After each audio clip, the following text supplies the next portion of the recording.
Buenas tardes, mi nombre es Solange Lacuesta, soy profesora de Psicología Evolutiva y Psicología de la Educación y estoy representando a la sala de Psicología y también nos va a acompañar María Rosa Figueredo, la profesora María Rosa Figueredo que nos ha llegado, quienes somos los encargados, digamos, de dar esta charla, es Alicia Delgado, Marcel Núñez, que por problemas personales no han podido asistir, y María Rosa. Y bueno, la idea hoy es hablar de los problemas de conducta en la escuela y sí, pensando un poco caminos hacia la comprensión. Es un tema muy complejo, pero que sabemos que en la actualidad está en prácticamente todas las instituciones educativas. Bien, esta charla, es como el comienzo de un programa que va a terminar el 25 de mayo. Hoy vamos a empezar con problemas de conducta en la escuela y el 25 vamos a hablar de estrategias para abordar los problemas de conducta. O sea, posibles herramientas y recursos que pueden usar ustedes como docentes para resolver estos problemas. Bien, cuando pensamos en los problemas de conducta, tenemos que pensar un poquito en las causas y tener en cuenta que es una temática bien compleja y multifactorial. No es un solo factor el que determina el problema de conducta, sino que hay varios factores. Y acá nosotros los repartimos en tres. Problemas de conducta derivados de factores individuales, es decir, de factores personales, propios del alumno, digamos. Problemas de conducta derivados de situaciones familiares o sociofamiliares. Y problemas de conducta derivados de la propia práctica educativa. Entonces vamos a tratar de ir pensando un poco en cada uno de estos problemas y desde el lugar de donde surgen. Bien, los problemas de conducta derivados de factores individuales. En principio, muchas veces uno tiene niños que se da cuenta que tienen problemas de conducta y a veces este problema de conducta puede ser porque tiene un temperamento muy fuerte. Ustedes saben que nosotros tenemos por un lado el temperamento y por el otro lado el carácter, ¿no? Hay niños que nacen con un temperamento fuerte, un temperamento desafiante y como que nosotros tenemos que tratar de entender eso. El temperamento se hereda, el carácter se moldea. En realidad podemos decir que venimos con determinado temperamento y va a ser la familia y los docentes quienes van a moldear un poquito esa personalidad. Cuando se nos presenta entonces un alumno con problemas de conducta derivado de un factor individual, nosotros siempre tenemos que descartar lo físico, ¿tá? Que lo que tenga no vaya a ser un problema físico, que a veces se complejiza más, digamos, para poder resolverlo. Lo que vamos a hacer hoy es informarnos sobre qué le puede estar pasando al alumno que tenemos que por ahí derivar para que lo resuelva esto un médico, porque nosotros como docentes no vamos a poder. En el DSM-5, es el manual de clasificación de todos los problemas mentales, de diagnóstico y clasificación. Cuando ponemos trastornos de conducta aparece esto: trastornos disruptivos, del control de los impulsos y de la conducta.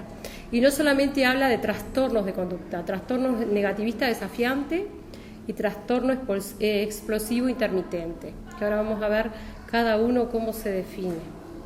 Está bueno que también ustedes vayan pensando en alumnos que han tenido en la práctica para identificar estos posibles problemas. Y vamos a empezar con el trastorno negativista desafiante. Los niños, los alumnos, que pueden ser niños o adolescentes, ¿no?, con trastorno negativista desafiante, tienen como una visión muy negativa de la vida, de las diversas situaciones, y por lo general se oponen a todo lo que el docente quiere. Entonces, por ejemplo, si el docente le da una orden, no la siguen, o pueden también hacer lo contrario. Cuando el docente, por ejemplo, les dice algo tratando de corregir la conducta, este alumno lo que hace, contesta. Es el alumno que cuando de alguna manera el docente le marca algo relacionado con el límite, él nunca se queda callado, ¿tá? él dice algo, ¿y qué? ¿O para qué? ¿O y usted qué quiere? ¿Entiende? O a mí no me interesa, ¿entienden? Como que él siempre tiene como la última palabra. Y bueno, ¿cómo se manifiesta? En enfado, irritabilidad. Es un niño que se enoja, por lo general anda enojado, expresa como malestar. Obviamente que estos niños tienen dificultades de aprendizaje porque no se pueden centrar en las tareas por mismo este malestar que sienten prácticamente de forma continua. Pierden la calma, se molestan con facilidad, está enfadado o resentido. Es ese alumno que no sabemos qué le pasa, que siempre está como molesto. Discute y tiene una actitud desafiante, esto que les digo yo, que como que desafía al docente, ¿no? Y el docente obviamente que acá ve que sus recursos son como limitados, porque va a poner límite, pero este alumno sigue como la discusión. Discute con la autoridad o con los adultos, desafía activamente o rechaza satisfacer la petición de adultos o normas. Molesta a los demás deliberadamente, culpa a los demás de sus errores o su mal comportamiento. Esto también es importante porque en este caso a veces dice yo no fui y acusa a otro compañero de clase, ¿tá? Otro compañero que anda por ahí. No fui yo, fue él. Y todos saben que en realidad fue él, no fue el compañero. Y es vengativo, ¿qué quiere decir? Es el alumno que por ahí puede decir, bueno, yo te espero a la salida del liceo o te espero a la salida de la escuela. ¿Entienden? Esto de que es difícil con él terminar el conflicto. El conflicto con él no se resuelve fácilmente porque él quiere como continuar, digamos, con la discusión o con la pelea. La gravedad. La gravedad se determina por los entornos donde el alumno, digamos, presenta este trastorno. Si lo presenta solo en la casa o solo en la escuela o en el liceo, se dice que es leve, ¿tá? Moderado, si lo presenta en la casa y además en la escuela o en el liceo, ¿tá? Ahí decimos que es leve. Y es grave cuando el niño o el adolescente presenta este tipo de conducta en todas las situaciones, ¿tá? En la casa, en el barrio, en la escuela, va a un baile y también en un lugar bailable, en un lugar de comidas, donde sea, va al estadio y también pelea. Es importante que sepan que la escuela y el liceo, o sea, las instituciones educativas, son lugares ideales para hacer síntoma, ¿no? Para ejercer violencia. Por lo general, a veces en la casa no tienen la repercusión que ellos quieren tener o el efecto que ellos quieren tener, que ellos persiguen, y la escuela o el liceo son los lugares como adecuados para tener este tipo de comportamiento. Bien, acá tenemos el otro tipo de trastorno que está dentro de lo que son los trastornos de conducta, que es el trastorno explosivo intermitente.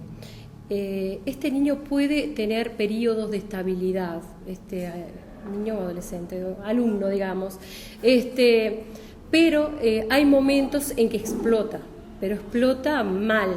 De un momento a otro él explotó y por algo prácticamente insignificante. Porque alguien lo miró mal, porque alguien pasó y sin querer lo rozó y él interpretó que el otro lo empujó, ¿entienden?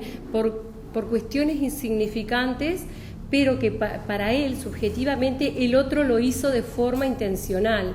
Entonces, ¿por qué se llama explosivo? Porque es como una explosión de los impulsos agresivos. Realmente puede llegar a lastimar al otro, puede llegar a pegar, puede llegar a golpear objetos que tenga a su alcance, y esto aproximadamente demora media hora. O sea que podríamos decir que no es un simple berrinche, ¿entienden? Porque esto puede comenzar a veces en la edad preescolar o escolar, y a veces se puede seguir hasta la adolescencia y más. Bien. Vieron que acá dice las características: arrebatos recurrentes en el comportamiento que reflejan falta de control de los impulsos de agresividad, agresión verbal o física contra la propiedad de los animales u otros individuos. O sea que la agresión puede ser de dos tipos: verbal, mediante insultos, o física, puede ser también de los dos tipos. Y contra la propiedad quiere decir que, por ejemplo, golpear una puerta, golpear objetos de la clase, del aula, contra animales, porque bueno, si esto ocurre en la casa o en el barrio, pueden lastimar gatos, perros, o sea, cualquier animal que se le cruce cercanamente, u otros individuos, o sea, son capaces de agredir a otras personas. La magnitud de la agresividad expresada es desproporcionada. O sea, uno ve y no puede creer lo que está pasando, ¿no? Como no entiende por qué actúa de esa manera. Es como una explosión de agresividad. Los arrebatos no son premeditados ni persiguen ningún objetivo. Por eso esto es causa médica, causa neurológica. Acá no hay una premeditación ni hay una planificación. Voy a ir a la escuela, voy a ir al liceo, me voy a comportar de tal manera, o si fulano o si tal compañero me dice o me hace tal cosa, yo le voy a hacer tal otra. No. Por eso es de índole neurológica. Por eso estos tipos de trastornos que estamos hablando en la primera parte necesitan una intervención médica, que ahora después vamos a ver, o seguramente en la próxima charla vamos a hablar de esta estrategia. Después, los arrebatos recurrentes producen malestar en el niño. Esto también es bien importante, porque a diferencia del trastorno negativista, el que vimos anteriormente, que niega y se opone, él, cuando está bien, puede llegar a sentir malestar por lo que hizo. Ahí uno se da cuenta bien, o sea, claramente, digamos, que no hubo una intención.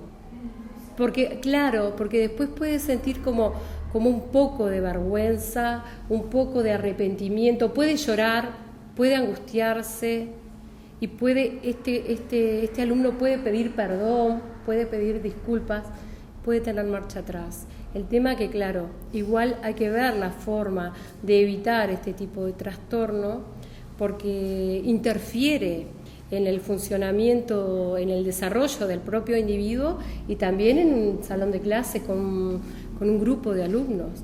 ¿Ah? Bien, acá. Los arrebatos duran menos de 30 minutos, se producen como respuesta a una pequeña provocación, como dijimos hoy.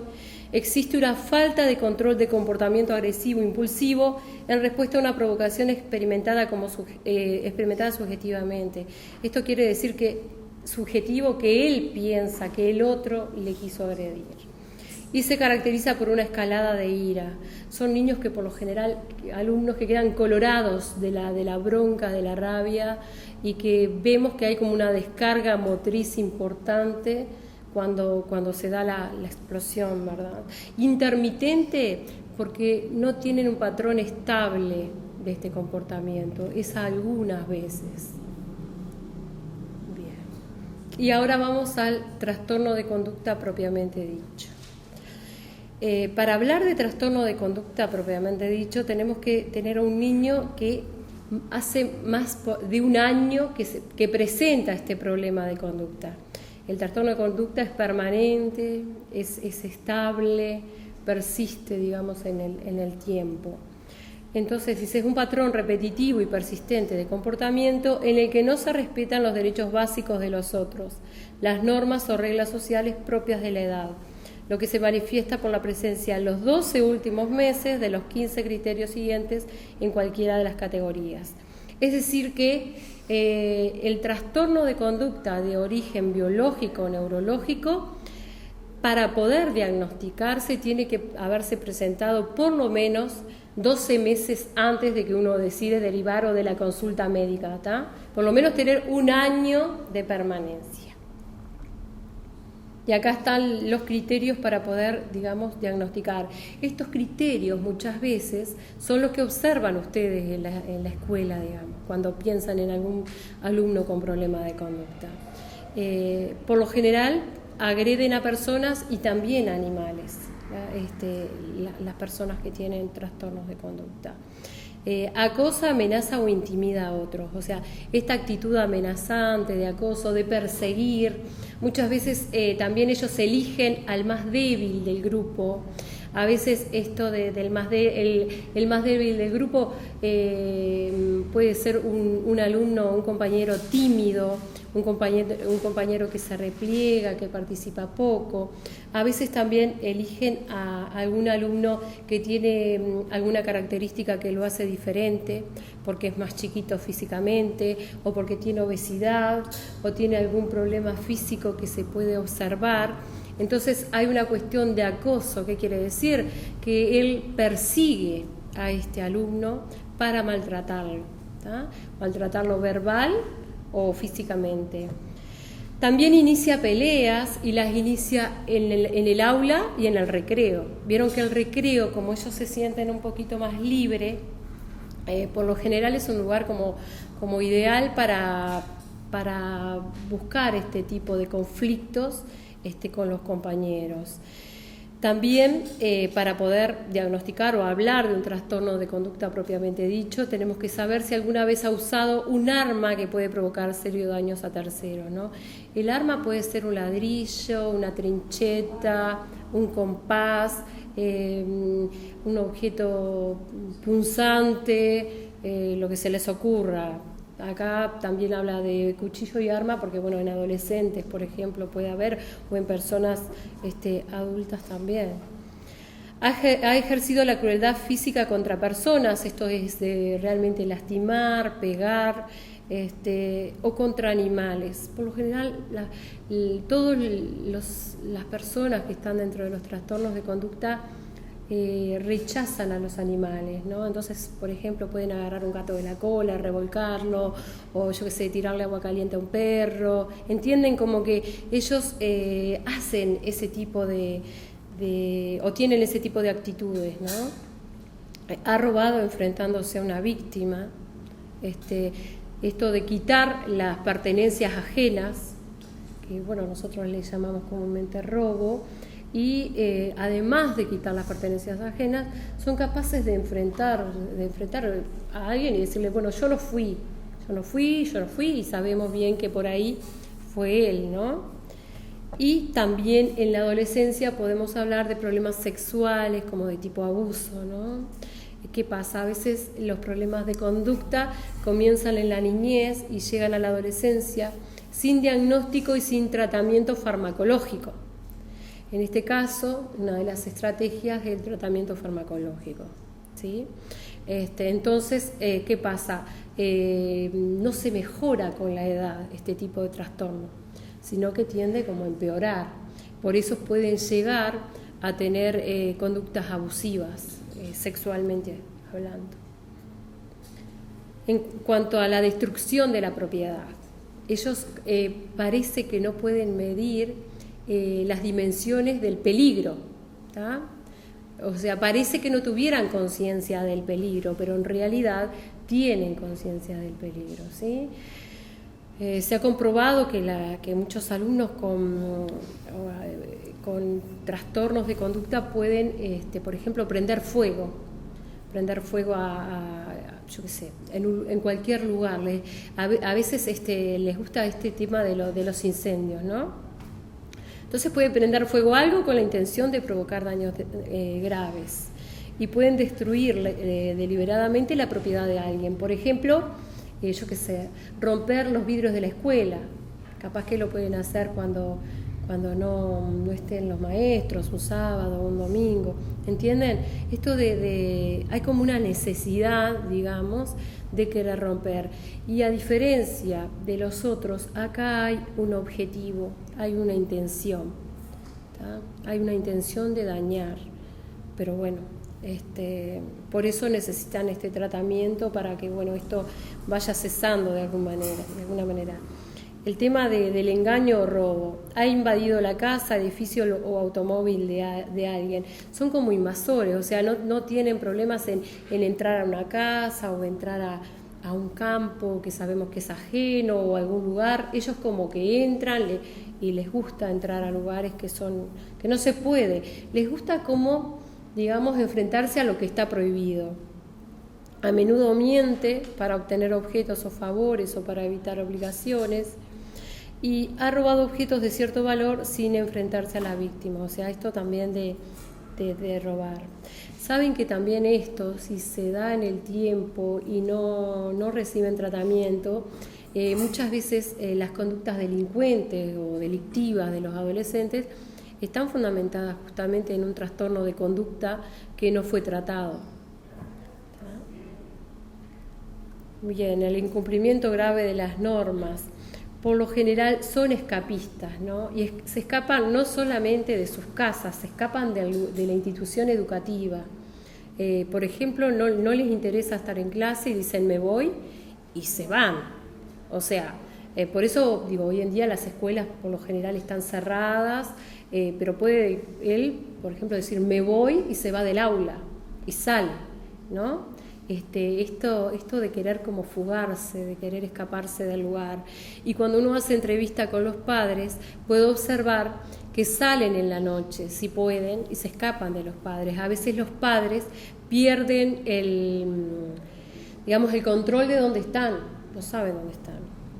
Bueno, a veces en los criterios ha pasado una noche fuera de casa sin permiso y a menudo falta a la escuela. ¿Por qué? Porque si se escapa de la casa y esto se hace un hábito, vuelven en la madrugada, por ejemplo, y al otro día no van a la escuela porque están dormidos.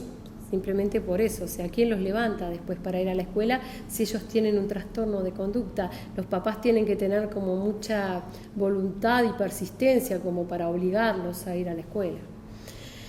El trastorno de comportamiento provoca un malestar clínicamente significativo en las áreas de funcionamiento social y académico. Y esto es bien importante, porque a nivel académico no logran tener un rendimiento aceptable.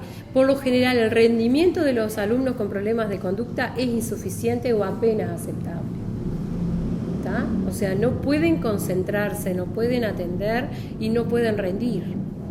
Y el trastorno puede tener inicio en la infancia o en la adolescencia. ¿Está? Bien, ¿qué se puede observar en el trastorno de conducta a diferencia de los dos anteriores? La falta de remordimiento o culpabilidad. Esto es bien importante porque cuando uno en una anamnesis o en una entrevista que hace con ellos siente que no se sienten culpables, no hay remordimiento, no hay arrepentimiento. Sigue mintiendo, no hay empatía. Por ejemplo, agreden a un compañero y cuando uno le dice, ¿pero qué hiciste? Ellos como no hice nada o él me provocó o él me buscó y no hay esto de ponerse en lugar del otro. Claro, no pueden ponerse en el lugar del otro. Entonces eso es bien importante. Falta de preocupación sobre las consecuencias negativas de sus acciones. Es por eso que se arriesgan a esto que decíamos anteriormente, a romper la propiedad, por ejemplo, o hacer algún tipo de incendio, o agredir físicamente a alguien, porque como no hay sentimientos de culpa, por lo general lo que nos lleva a las personas a comportarnos de determinada manera es el super yo, ¿no? Y esta conciencia de culpa. Ellos no tienen ese sentimiento. Por eso acá dice insensibles, carentes de empatía, no tienen en cuenta ni le preocupan los sentimientos de los demás, a ellos mismos se describen como fríos e indiferentes. Ellos mismos dicen esto, ¿está? No le interesa no rendir en la escuela porque en realidad no tienen ese objetivo. O sea, el tener bajas notas no es para ellos un problema. ¿Ah? No le preocupa tener un rendimiento deficitario, no se esfuerza para alcanzar un buen rendimiento y puede culpar a los demás por su rendimiento bajo. Son como más de decir, bueno, en realidad es la maestra la que no me quiere, ¿entienden? O el docente, el profesor que no me quiere y no es así, ¿no? El afecto de ellos es superficial o deficiente, no expresa sentimientos ni muestra emociones con los demás y puede aparentar emociones para manipular o intimidar a otros. Esto es complejo, ¿no? Creo que dentro de los tres que hemos visto, el trastorno de conducta es el más complejo por esta falta de conciencia de sus acciones. ¿Van entendiendo?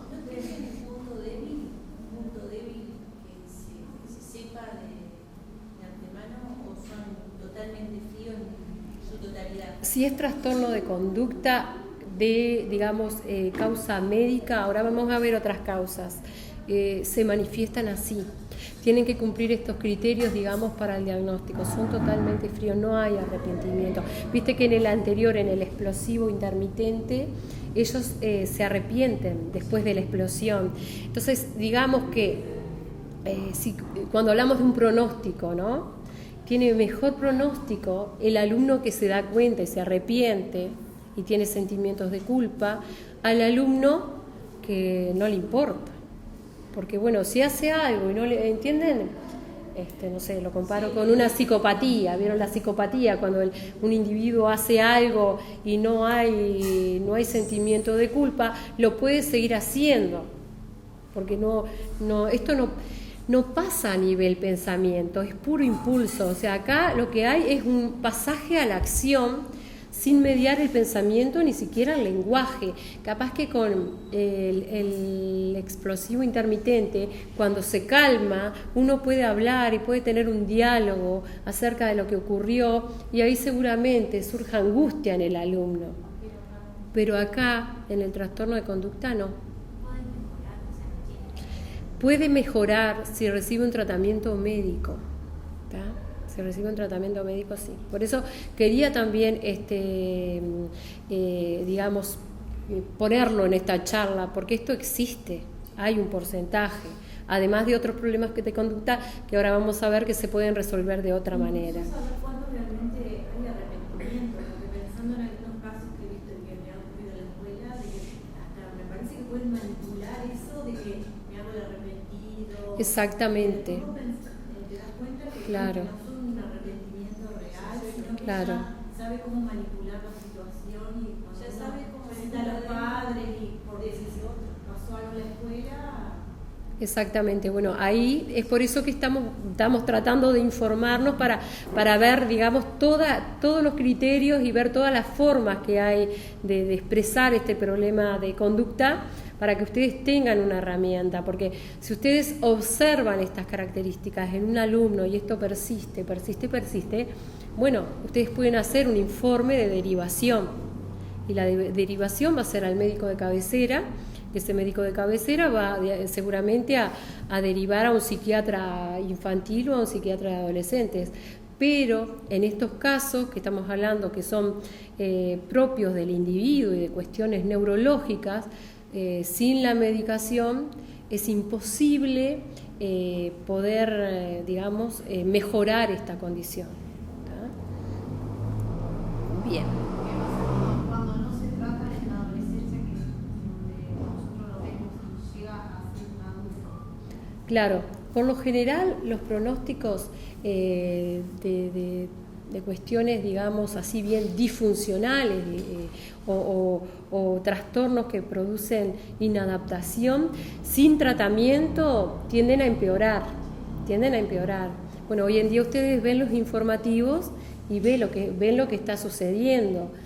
Seguramente muchas de estas personas que cometen actos que son muy delictivos y que no hay sentimientos de culpa, pueden tener un trastorno de conducta desde la niñez que no fue diagnosticado, que no fue tratado, y la condición empeora.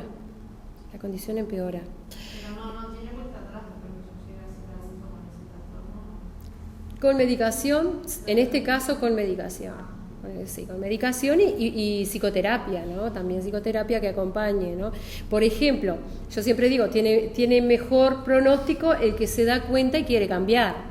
El explosivo intermitente se da cuenta que actuó mal y se arrepiente y se angustia. Entonces, bueno, con él se puede tratar de otra manera, porque tiene cierto grado de insight, o sea, cierto grado de conexión con su mundo interior que le dice lo que está pasando. Él puede ser consciente de lo que le está pasando, entonces él mismo quiere mejorar. Pero el trastorno de conducta propiamente dicho es el más difícil de tratar. ¿Ah? Bueno, características de la personalidad del alumno con trastorno de conducta. Hablo del alumno porque estamos hablando de la institución educativa, ¿no? rasgos de emoción negativos, bajo autocontrol, baja tolerancia a la frustración, irritabilidad, arrebatos, insensibilidad al castigo. ¿Vieron esto de insensibilidad al castigo? Por lo general, el castigo lo que hace es tratar de eliminar una conducta, ¿no? Y hay distintos tipos de castigo, no solamente el castigo físico, a veces una penitencia, yo qué sé, el sacarle el celular, el cortarle un programa en internet, el dejarlo sin mirar tele, ese tipo de, son castigos, entre comillas, no son castigos porque uno trata de que esa conducta no se siga dando. En este caso, ellos no responden a este tipo de límite. Por eso uno puede escuchar que el docente dice, pero mirá que se ha intentado tal cosa, tiene observaciones, se ha hablado con la familia y él sigue igual. Capaz que el problema es que, bueno, que necesita otro tipo de abordaje, ¿no? Bien, la prevalencia no está bien, no se tiene como una estadística bien clara, pero se sabe que de un 2 al 10% de los niños pueden tener problemas de conducta y hay autores que hablan de un 4% de personas con problemas de conducta. Hay un inicio en la infancia, que cuando se inicia en la infancia, por lo general predominan en niños, digamos, si hablamos en la prevalencia de sexos, ¿no? Predominan varones, y cuando el trastorno de conducta aparece en la adolescencia, es igual la relación varones y niñas, femenino y masculina. Hay estudios que hablan de que puede iniciarse en la edad preescolar, pocos niños reciben tratamiento, porque está aquella esperanza de que pueda cambiar, de que pueda mejorar. Exactamente, de que está pasando por una mala etapa. Por eso hay que tener presente cuánto tiempo hace que el alumno se presenta así. Y en la adolescencia puede asociarse al abuso de sustancias e ideas suicidas, ¿tá? Esto de buscar por ahí la adicción a diferentes sustancias y ideas suicidas, que esto a veces va acompañado como de un tipo de depresión reactiva, ¿no? De para qué sirve la vida, para qué quiero estar acá. A veces uno ve a los adolescentes, por ejemplo, que no respetan los límites y se exponen a riesgos. Por ejemplo, el tema de las picadas en moto, ¿no? Que uno los ve que van sin casco, van a toda velocidad, a veces van como acostados sobre las motos. Entonces uno ahí se pregunta qué están buscando inconscientemente, ¿no? Bueno, a veces inconscientemente puede ser que aparezcan estas ideas de tipo suicida. Factores de riesgo y pronóstico. Temperamentales, ¿vieron?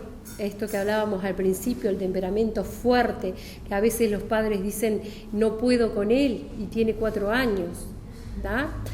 Recuerden, el carácter se moldea, el papá tiene que poder, los padres tienen que intentar, tienen que hacer, ¿entienden? Porque a veces esto, bueno, de que no puedo con él y están en el jardín, que tienen 4 años, bueno, el niño puede venir con un temperamento fuerte, pero quien va a moldear ese temperamento es el ambiente, y el primer ambiente que moldea es la familia, son los padres, ¿tá? Los abuelos también pueden ayudar a moldear, pero por lo general los abuelos, ¿cómo son? Exactamente, son sobreprotectores y por ahí son más permisivos que los propios padres. Entonces, bueno, cuando vemos un pequeño con temperamento fuerte, tenemos que hablar con las familias y hablar de la importancia de los límites, la importancia de moldear esa personalidad desde pequeñito. Y por lo general tienen una inteligencia por debajo de la media. Esto lo vemos en el rendimiento, ¿vieron? En el rendimiento escolar. Ambientales, aparece a nivel familiar, puede haber negligencia, rechazo por parte de los padres. A veces los padres, puede haber un componente genético y los padres también tienen trastorno de conducta. El padre, por ejemplo, puede tener trastorno de conducta, entonces lo que dice el papá, él es igual a mí, yo cuando era chico era igual a, y no se da cuenta que él tiene un trastorno de conducta. Crianza incoherente, disciplina severa, esto lo vamos a ver un poquito más adelante. abuso físico o sexual. Esto también es bien importante, ¿no? Porque si tenemos un nene que ya nos viene con esa genética y vive en un ambiente muy hostil y que puede haber algún tipo de abuso, de maltrato físico o abuso sexual, bueno, ahí se complementa y se cierra el cuadro, digo, como que es más desesperanzador. El vivir en una institución en edad temprana, eso también puede favorecer, es un factor de riesgo. Los cambios de cuidadores, esto de cambio de cuidadores, hablo de cuidadores de cuando los niños no viven con su familia, que a veces viven en órbitas institucionales y van cambiando de cuidadores, o a veces la familia es muy inestable y también se cambia de cuidadores. Entonces ahí a estos niños como que esto es un riesgo, porque ¿qué necesitan? Necesitan la mayor estabilidad para estar bien. Una familia muy numerosa, donde los roles no están claros, donde las pautas tampoco están claras, delincuencia de los padres, porque claro, si el papá tiene una actitud delictiva, para el niño el modelo identificatorio es el padre. Si lo que el padre hace para un niño, ¿cómo está siempre? Está bien. Exacto, exactamente. Y ciertos tipos de psicopatología familiar. Después, bueno, otro factor de riesgo es el rechazo de los compañeros, ¿tá? Porque desde chiquito estos niños son muy rechazados, ¿no? Eso genera impotencia y como que retroalimenta la expresión de este tipo de problemática. Asociarse a líderes negativos, eso es terrible. Por ejemplo, un adolescente con problemas de conducta que en el liceo, si no es él el líder, digamos, se asocia a un líder negativo, es como que se va a potenciar la conducta desajustada, digamos. Barrio expuesto a la violencia. El barrio también condiciona y mucho. Bien. En cuanto a los factores de riesgo y pronóstico, bueno, tenemos genéticos y fisiológicos. El riesgo aumenta cuando el padre o hermano tiene trastorno de conducta. Cuando un hermano mayor tiene trastorno de conducta, a veces se tiende como a imitar, ¿no? digamos, el comportamiento del otro. Y bueno, modificadores en curso, la persistencia más probable en el subtipo de inicio infantil, o sea, se persiste más cuando es cuando el inicio es en la infancia. Cuando comienza la adolescencia, si lo tomamos a tiempo, si se empieza enseguida un buen tratamiento, capaz que lo podemos como parar, ¿entienden? Como detener, como modificar, como volver a encaminar ese comportamiento. Pero bueno, si comenzó en la infancia, no tuvo diagnóstico, siguió en la adolescencia, bueno, la adultez también va a ser complicada. Y hay que tener cuidado porque muchas veces presentan un trastorno por déficit atencional con hiperactividad asociado. Entonces ahí se complica más. Y si hay abuso de sustancias, también se complejiza más. Ahí hablamos cuando hablamos de TDAH, hablamos de comorbilidad. ¿Qué quiere decir eso? Que a veces el trastorno de conducta puede estar unido a un trastorno por déficit atencional con hiperactividad asociada. Imagínense lo difícil que es para un docente poder abordar esta problemática, ¿no? Entonces, por eso es importante que ustedes tengan información y estén enterados y saber también qué estrategias, qué cosas hacer.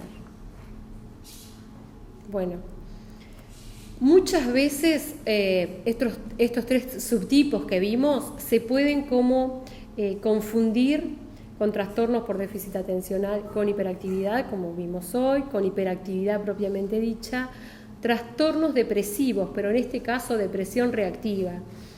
¿Qué quiere decir depresión reactiva? Es cuando la persona se deprime porque le pasó algo, pero reacciona, tiene como reacciones adversas, digamos, ante lo que le pasó, contradictorias.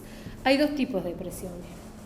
una depresión que la persona como que cae en un tipo de pozo depresivo, se angustia, se vuelve apática, con desidia, no tiene ganas de hacer nada, pero hay otra depresión que es reactiva, que se reacciona con agresividad. La persona está deprimida porque algo muy malo le pasó, pero en vez de expresarlo a través de la angustia, del llanto, de la apatía o de la desidia, la expresa a través de la hiperactividad, de la ansiedad, del nerviosismo y también de las reacciones agresivas.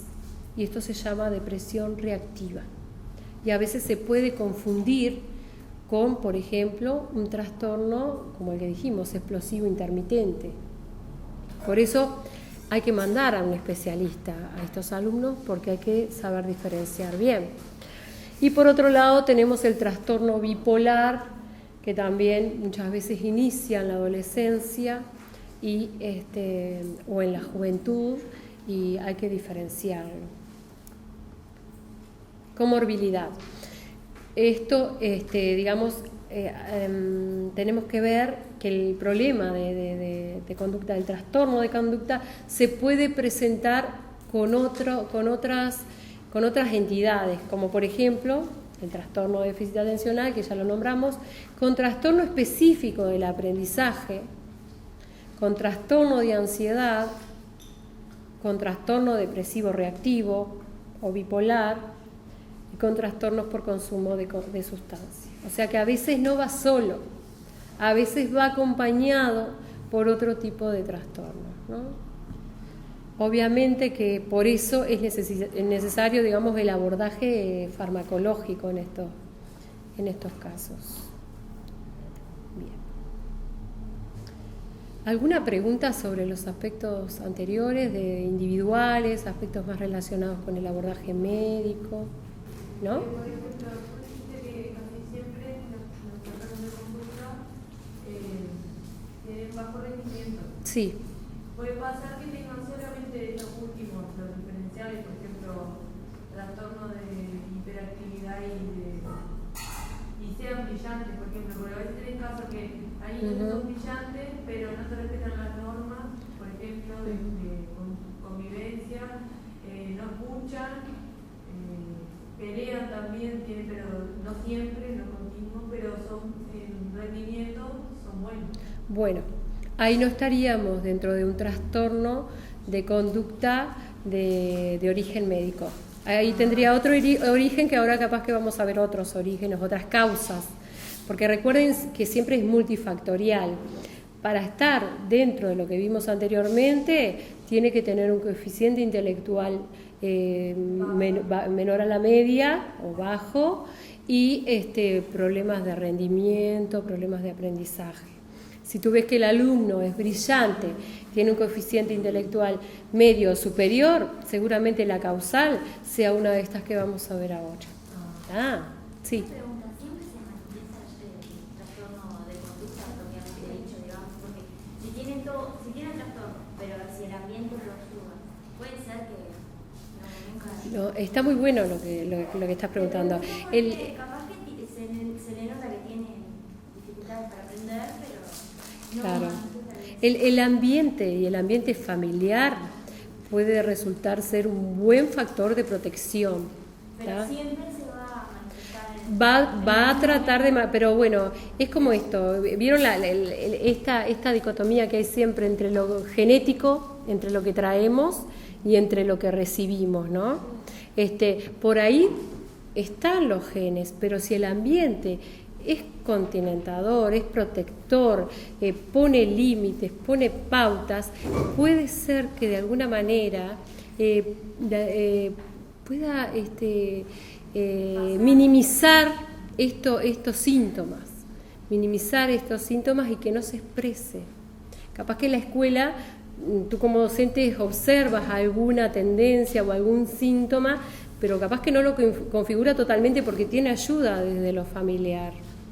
La familia puede hacer mucho en cualquier expresión, digamos, de cualquier tipo de este tipo de trastornos, ¿no?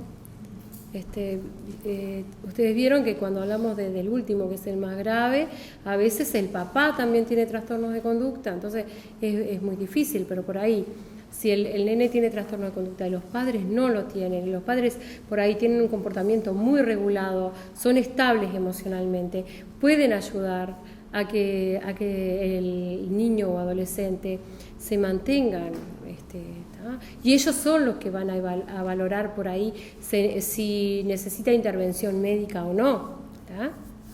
Porque bueno, uno siempre habla de intervención médica cuando no podemos de otra forma, ¿sí? Así que bueno, no sé si está bien está bien. ¿Alguna otra pregunta? ¿No? Bueno, ahora vamos a ver problemas de conducta derivados de situaciones sociofamiliares, que capaz que estas son como más habituales, ¿no? Bien, y acá tenemos que ver un poquito, más que nada, los estilos de crianza. A pensar un poco en los estilos de crianza, que son los que moldean la personalidad del niño. Y bueno, y acá vemos, como me pareció importante focalizar las pautas sociofamiliares desde dos lugares. Pautas sociofamiliares de educación que propician en los niños la conducta agresiva, o sea, que la agresividad está como implícita y explícita en el ambiente familiar. Y por otro lado tenemos un problema que hoy en día es muy común, que es la falta de límites y de normas a nivel familiar, ¿tá? Así que por un lado tenemos lo que es la reproducción de la agresividad y de la violencia, y por otro lado la falta de límites, ¿tá? Bien, vamos a hablar de pautas de socialización no adecuadas. Por ejemplo, esto de someter a los hijos a castigos físicos y agresión verbal. Hay muchos papás o familias, digamos, que para poner límites lo que hacen es agredir verbalmente o físicamente. No necesariamente una paliza, digamos, afecta a la personalidad, sino también a veces una agresión verbal puede afectar más, tanto o más que digamos, una golpiza. Muchas veces, ¿qué hace el niño o adolescente que recibe este tipo de educación agresiva? Reproduce. ¿Y cuál es el lugar ideal para reproducir? Exactamente, la escuela o el liceo, ¿tá? Reproduce este vínculo violento que se genera en la familia. Y como dijimos hoy, lo que la familia hace está bien hecho, porque en la familia están los modelos identificatorios. Entonces lo que mis padres hacen están bien, y si mis padres... Exactamente. Tenemos muy pocos alumnos que son resilientes. Aquellos, ¿se acuerdan de la resiliencia, que es la capacidad de salir fortalecido de situaciones adversas? Bueno, hay niños que son como resilientes de estas situaciones, que en vez de reproducir, piensan en la situación, son críticos y no reproducen la violencia, ¿tá?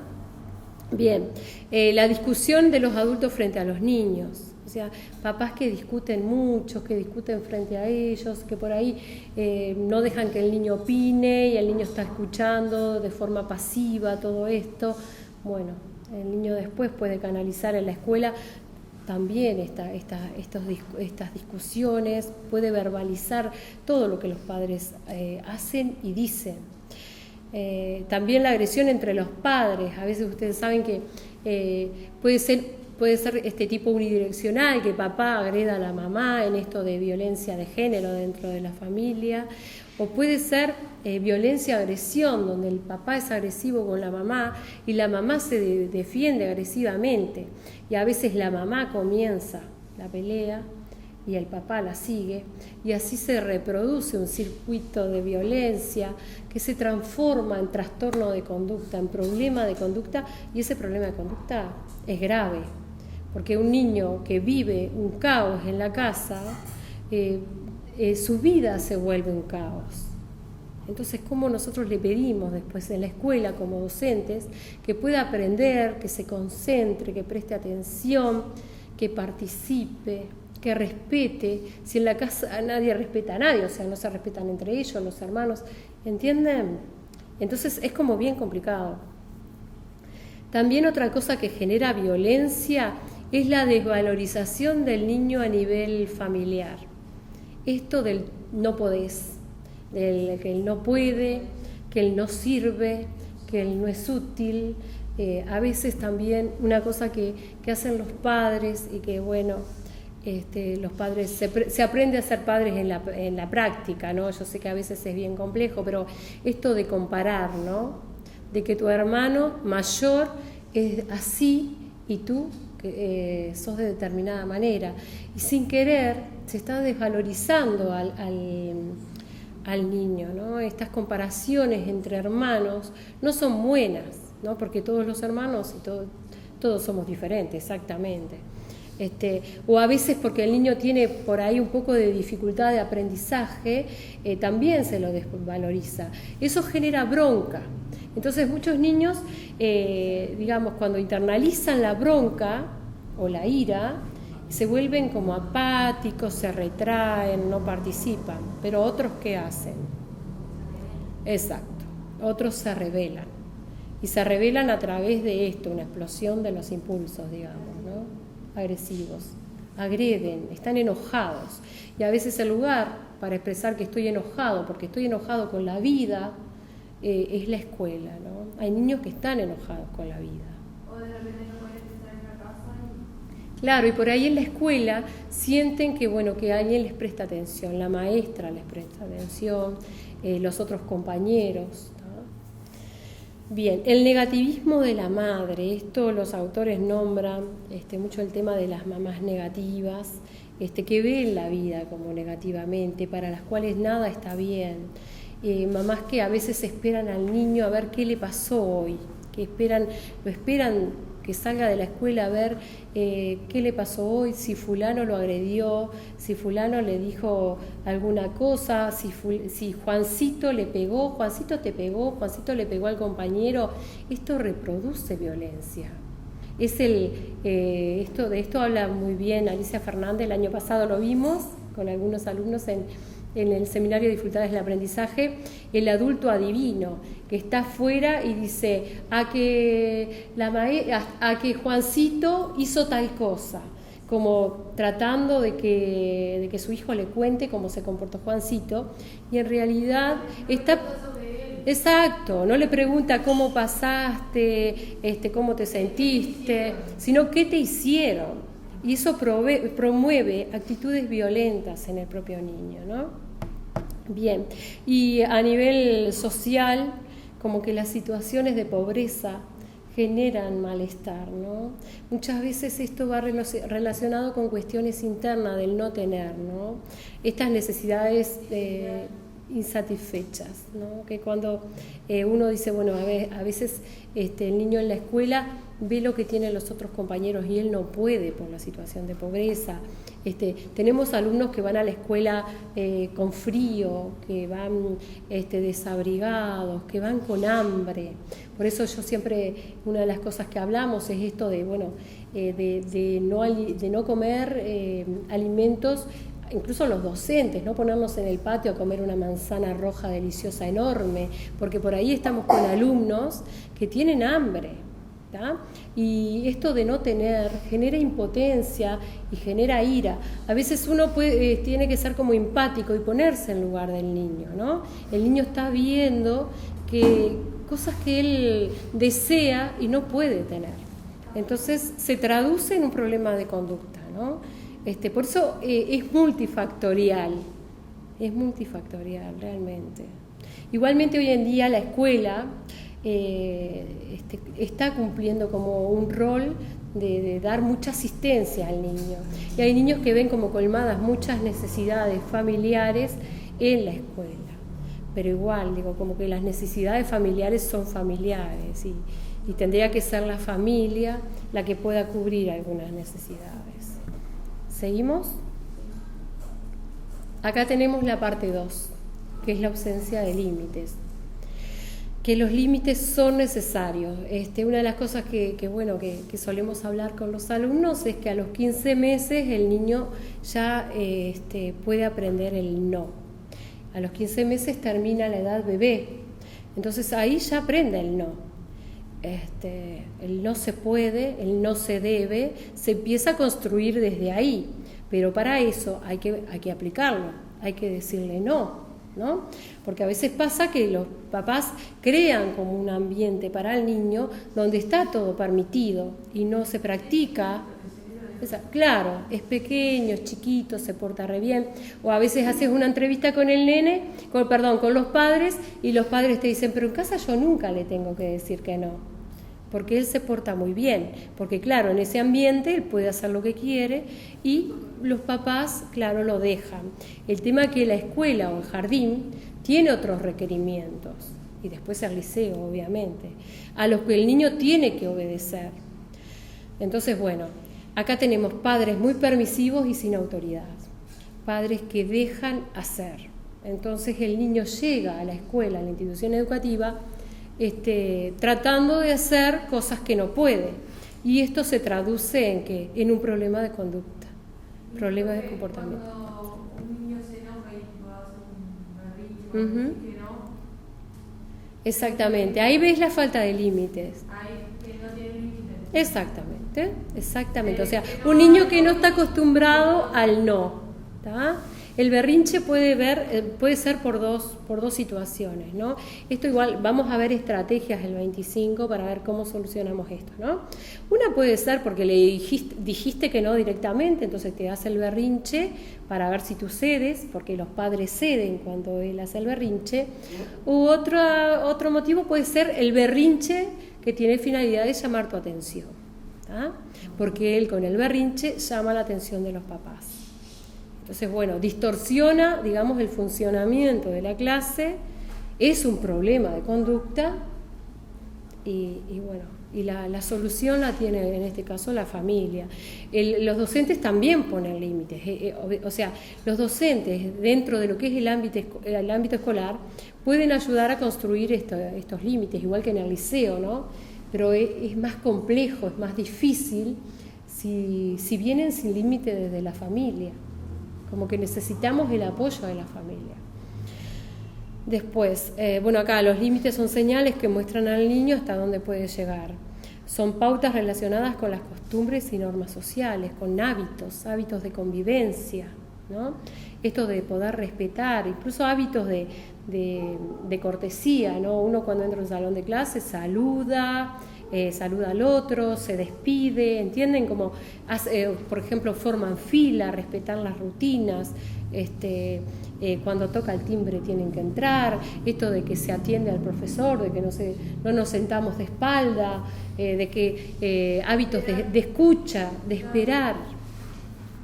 Tenemos un camino ganado si en la familia se trabaja. Ahora, si en la familia no hay límites, es más complejo.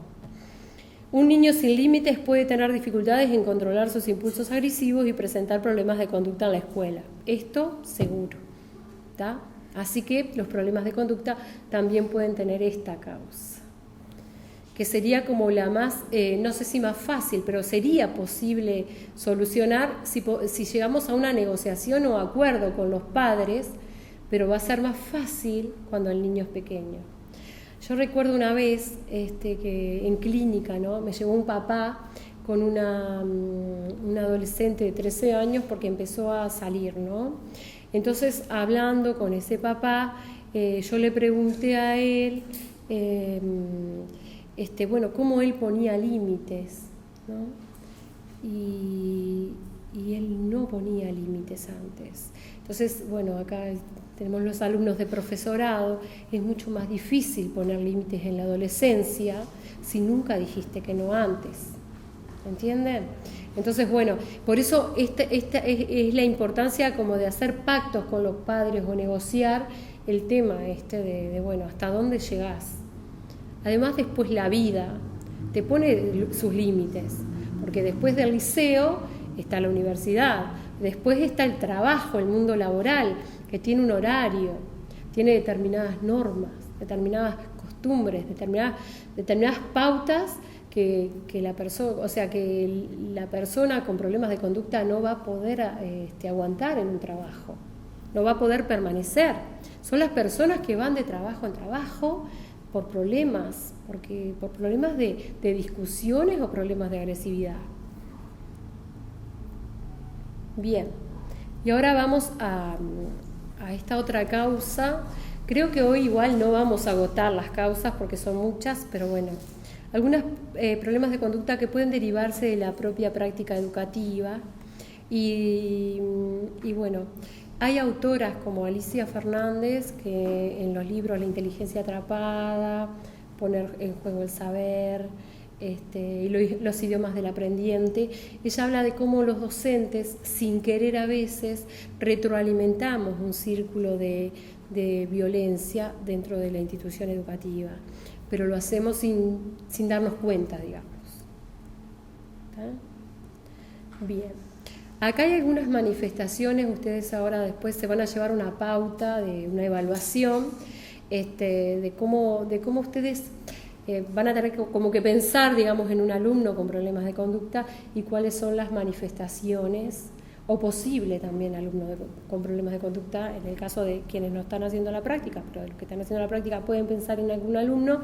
Y acá vemos la manifestación dentro de lo que es el ámbito escolar, ¿no? Puede ser agresión física, empujar, arañar, morder, empujar, está de vuelta, dar punta de pie, golpear un objeto, agresiones verbales, disputas, insultos, ironías hirientes, destrucción de objetos, apropiación de objetos ajenos, la delación. A veces la delación es considerada como que, bueno, ese alumno está a tu favor, este alumno que delata continuamente al compañero. Maestra, mire que fulano tal cosa, maestra, mire que fulano tal otra. Creo que en secundaria no se da tanto de los alumnos delatores, ¿no? De mire que tal hizo tal cosa o mire que tal hizo tal otra. La delación también genera un círculo de mal comportamiento. No la debemos considerar como que es un alumno que nos está apoyando y que nos está, digamos, haciendo más fácil el trabajo. O de repente ese alumno frente a otro que, por ejemplo, reacciona violentamente o reacciona mal, si tenemos un alumno que todo el tiempo lo está delatando, genera Exacto, va a generar reacciones negativas de todo tipo. Entonces, bueno, en este caso, cuando tenemos un alumno delator, tenemos que parar esto, ¿no? Tenemos que hablar con él y decir que ya nos dimos cuenta que no necesitamos que él nos diga, y por ahí reforzar otras conductas, ¿no? Que no sean delatoras. Bien, delación es denunciar una falta real o supuesta de un compañero, y esto apela a la represión por parte del docente del compañero. ¿Tá? A veces hay nenas delatoras, ¿tá? No siempre los varones son delatores, las nenas a veces cumplen muy bien ese rol. Agresiones dirigidas contra el adulto, por ejemplo, mala voluntad, desobediencia, infracción de las reglas del grupo. Y acá también tenemos, que bueno, no podemos abarcar el tema de las situaciones de bullying. Sí, estaría dentro de los problemas de conducta o manifestaciones que podemos observar en la institución educativa. Bien, y acá vamos a lo que es más bien de un análisis psicológico que podemos hacer, que a veces el rol asignado y el rol asumido en el vínculo docente-alumno puede retroalimentar una situación de violencia. Muchas veces el rol de violento o agresivo es una construcción que se da en el entramado de las relaciones escolares, de los vínculos escolares. Y esto, bueno, de hecho, uno lo puede pensar. Muchas veces el niño llega, por ejemplo, a los primeros años de escuela con determinadas problemáticas, ¿no? Familiar y demás, que no tiene por qué ser permanente, puede ser transitoria, pero resulta que él manifiesta en primer año determinado problema de conducta, ¿no? Y se le asigna el rol de niño agresivo. Exactamente. Exactamente. Entonces, en todos los problemas de la escuela, él es como el que cumple ese rol, ¿no? Entonces, como que se le etiqueta de ser, bueno, el insoportable, el que no cumple las normas, el que no tiene hábitos, el que inicia los líos y las peleas. Es todo un problema. El problema es que este rol se mantiene durante toda la trayectoria educativa si no da con un docente que le dé la oportunidad de resignificar ese rol.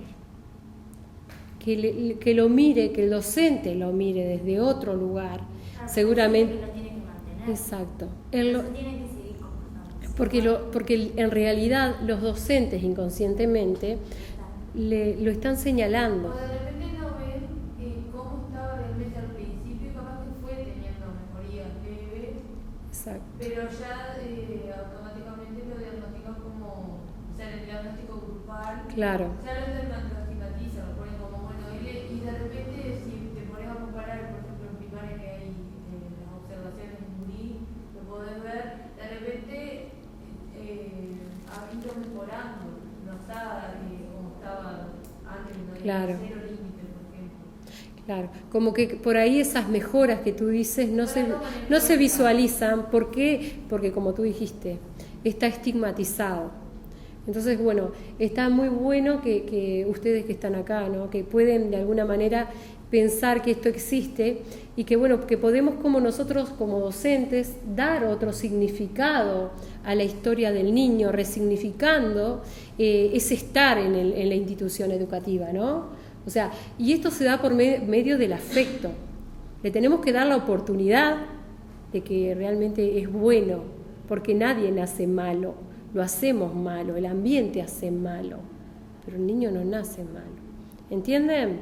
Como que está bueno pensar esto desde lo psicológico, porque como que esa pareja docente-alumno, lo ideal es que sea armónica, no que sea disarmónica, ¿no? Como que haya cierta armonía.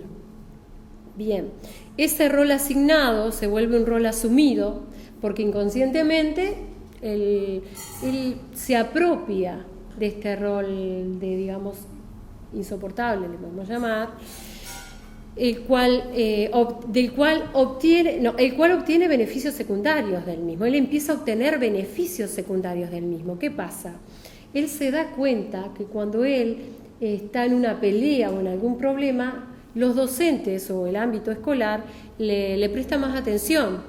Entonces empieza a obtener, se siente importante. Si el docente no divulga lo que hizo en esa actitud que tuvo, por ejemplo, de violencia, que no se la diga a todos los colegas, porque si no todos lo van a señalar como agresivo. Exactamente. Eso estimula también, porque todo el mundo sabe lo que hace él, entonces Claro. todos lo miran con los mismos ojos. Eso retroalimenta claro, la agresión, el comportamiento.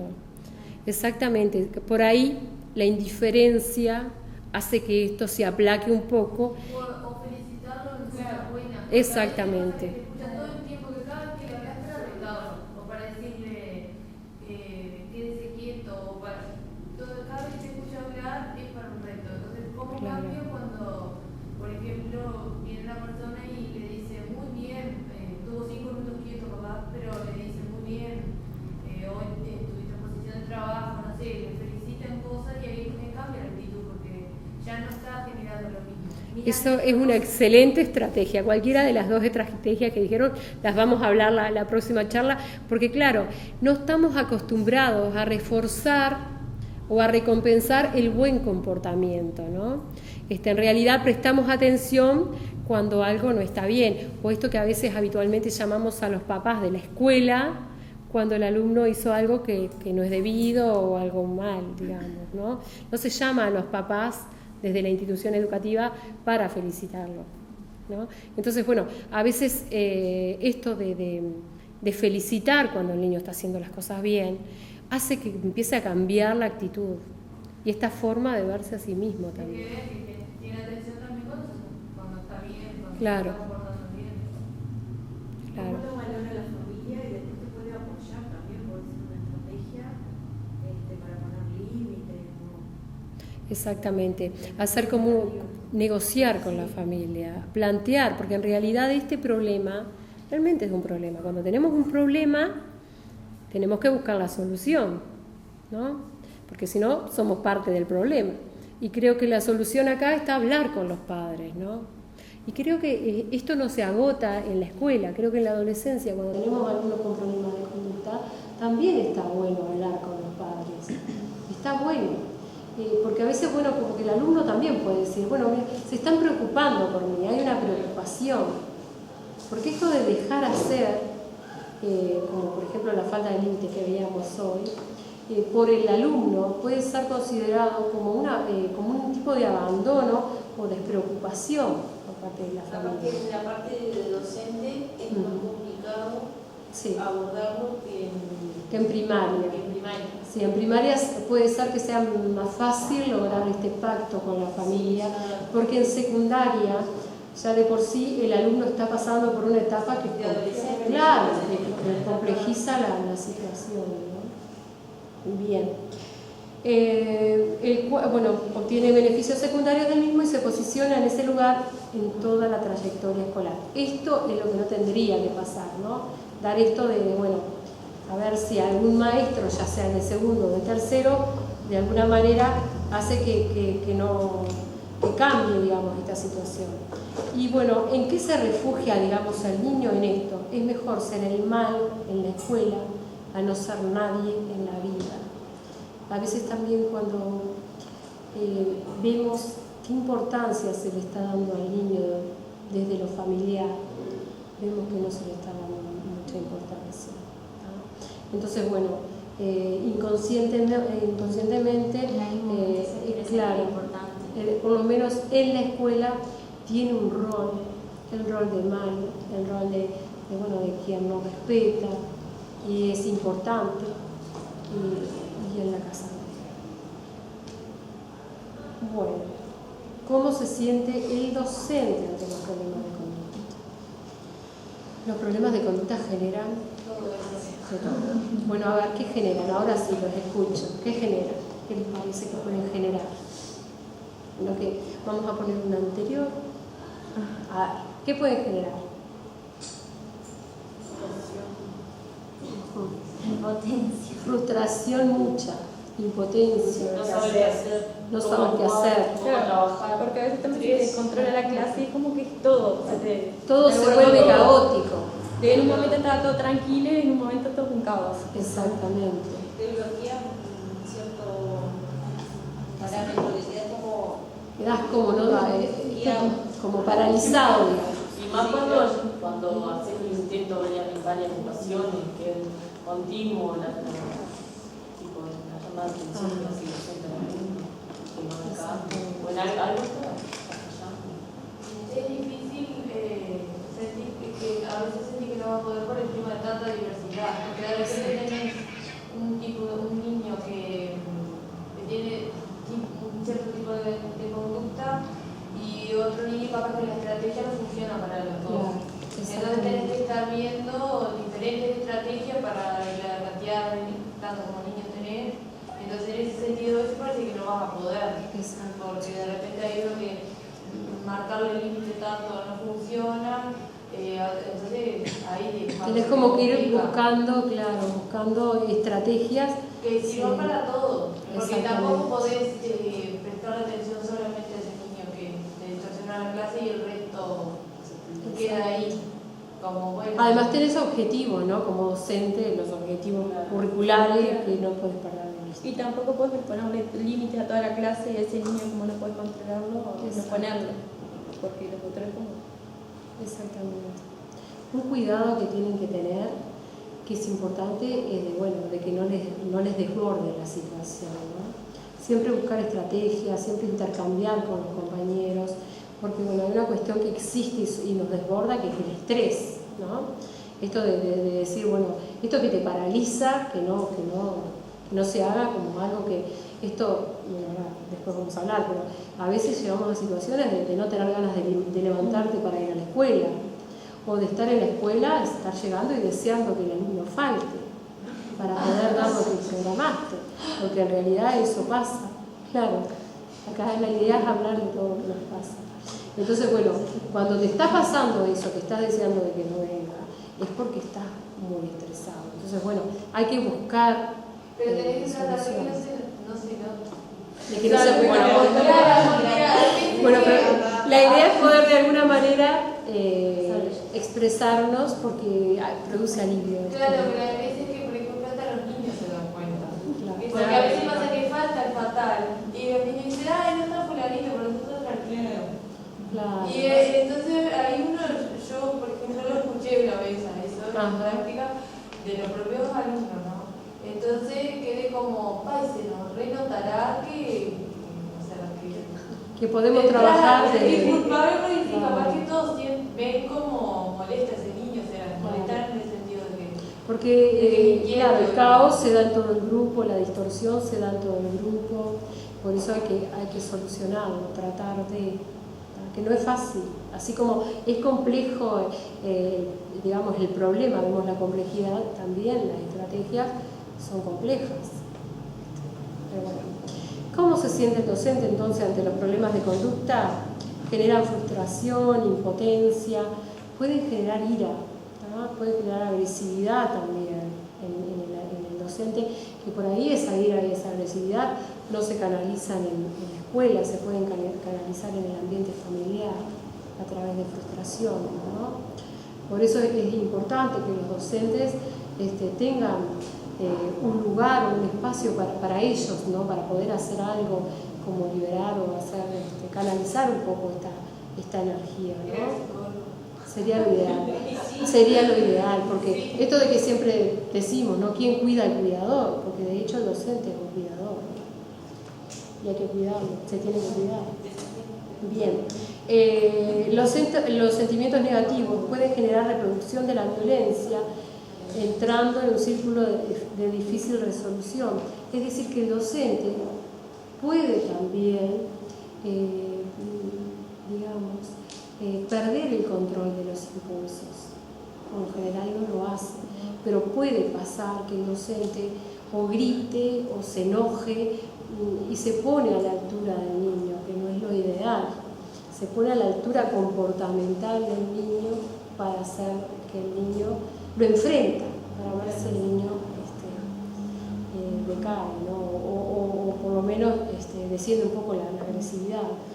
La complejidad de la situación genera estrés, obviamente que sí, y el vínculo negativo entorpece el proceso de aprendizaje y poder llegar a la comprensión de la situación real del alumno.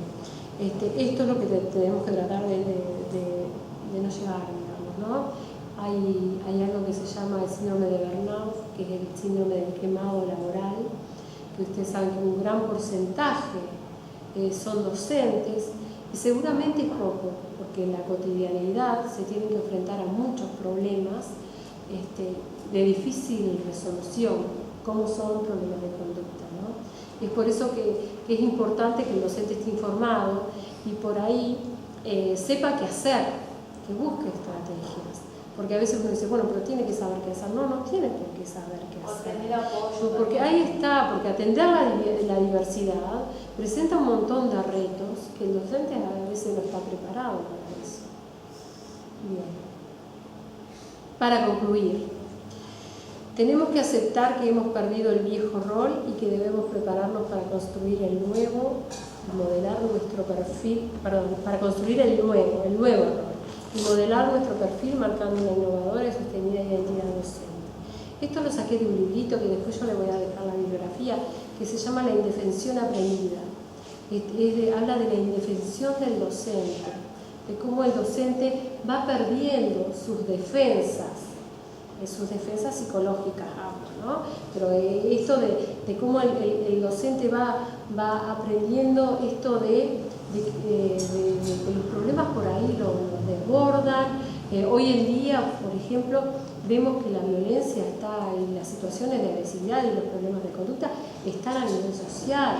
Hoy en día vemos que hay papás que se atreven a pegar a los docentes. Entonces, hablamos de una complejidad que es bien difícil de afrontar. Entonces yo creo que el docente se tiene que preparar, ¿verdad? Y que se puede construir este rol. Creo que se puede hacer si el trabajo en la institución educativa es en equipo, empezando por ahí. Se construye entre todos, ¿no? Y bueno, no sé si tienen alguna pregunta sobre esto. ¿Alguna duda? ¿No?